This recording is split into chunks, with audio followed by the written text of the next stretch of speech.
All right, let's dive into the latest earnings from the self-storage giant Public Storage, because what we saw this quarter was a really fascinating puzzle for investors, and today we are going to solve it. And here's that puzzle, right up front. On one hand, Public Storage posted a solid beat on what's called core funds from operations, the metric that really matters for a real estate company like this. But then, the market reacted by knocking the stock down 2.6%. So, what gives? Why the big disconnect? Well, that's exactly what we're here to unpack. To get to the bottom of it, we've got to start with the earnings snapshot. This is where we'll find the good news, the outlook, and, the source of all that confusion in the market. Okay, so here's where things get a little weird. The most important number, core FFO per share, came in at $4.31. That's a nice clean beat over what analysts were expecting. A clear win. But the top line, the total revenue, that was, it was muddy. The number the company reported didn't quite line up with what some of the data aggregators were showing, and that created ambiguity right where the market hates it the most. And this really just nails the issue. You had management on the earnings call talking about how the business is stabilizing, how things are strong, but some of the headlines just latched onto this weird revenue number. That confusion, that miss, seems to be the single biggest reason the stock took a hit. When the market can't get a straight answer on revenue, it tends to get pretty nervous. But here's the other side of the coin. Forget the market noise for a second. Management showed a ton of confidence. For the second quarter in a row, they raised their full-year guidance. They nudged up their expectations for FFO, for revenue, and for net operating income. I mean, that's a really strong signal from the people who actually run the business. So let's pivot from the quarterly numbers and talk about their strategy, because this isn't just about one 3-month period, it's about what the company calls its compounding returns machine. It's their long-term playbook for creating value. And this machine is basically built on 3 big pillars. First, using tech to make their operations way more efficient. Second, they're out there buying up existing properties to grow their footprint. And third, they're building brand new facilities from scratch to fuel that organic growth.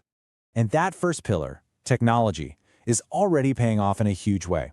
A whopping 85% of their customer interactions are now happening digitally.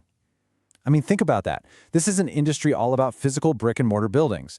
And just a few years ago, that digital number was basically 0. It's a massive, game-changing shift in how they operate. And look, this digital push isn't just for show. It has a real impact on the bottom line.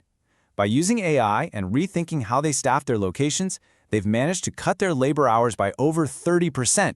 That's a huge saving that flows right into better profit margins. It's just smart business. And they are absolutely feeding those other 2 pillars with some serious cash. Just in this past quarter, they put over $500 million into buying new properties, and they've got another $650 million or so tied up in their pipeline of new developments. This is the engine that's going to drive growth for years to come. Okay, so that's the bull case, right? The operations are humming, the strategy is clear. But there's a big reason the stock isn't just taking off, and it brings us to the major headwind they're facing, a regulatory issue that's pretty much centered on the West Coast. And this is exactly why it's such a big deal. The West Coast, from Seattle all the way down to San Diego, accounts for a full 1/3 of Public Storage's profit.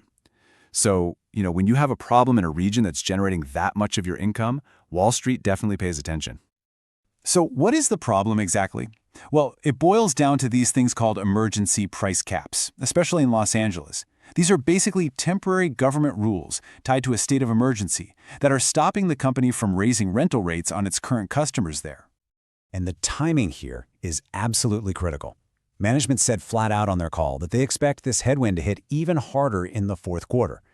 The decision to lift these caps is up to the governor, and nobody expects to hear anything until early January. That uncertainty is just a huge cloud hanging over the stock right now.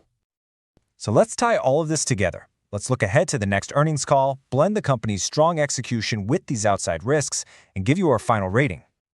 This is really the key question for anyone looking at Public Storage, right? How do you balance these 2 very different stories?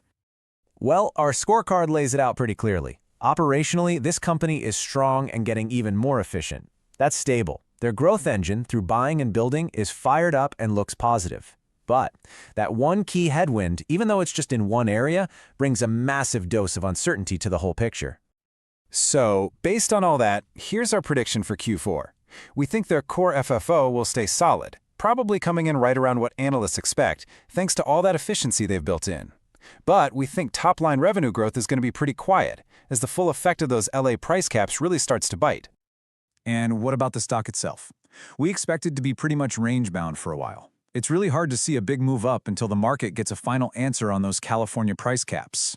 Until that happens in January, most investors are probably going to be in a wait-and-see mode. All of this brings us to our final rating, market perform. Look, Public Storage is doing an incredible job on everything it can actually control, from its tech to its spending. But for now, that operational strength is being pretty evenly balanced out by this major regulatory question mark in its biggest market. And we'll leave you with this one last thought from management talking about their tech projects. They said, "We're very confident we have only just begun." It's just a great reminder that while the market is fixated on a short-term political issue, the company itself is playing a much, much longer game. And as always, just a quick reminder that the content in this analysis is for informational purposes only. This is not financial advice.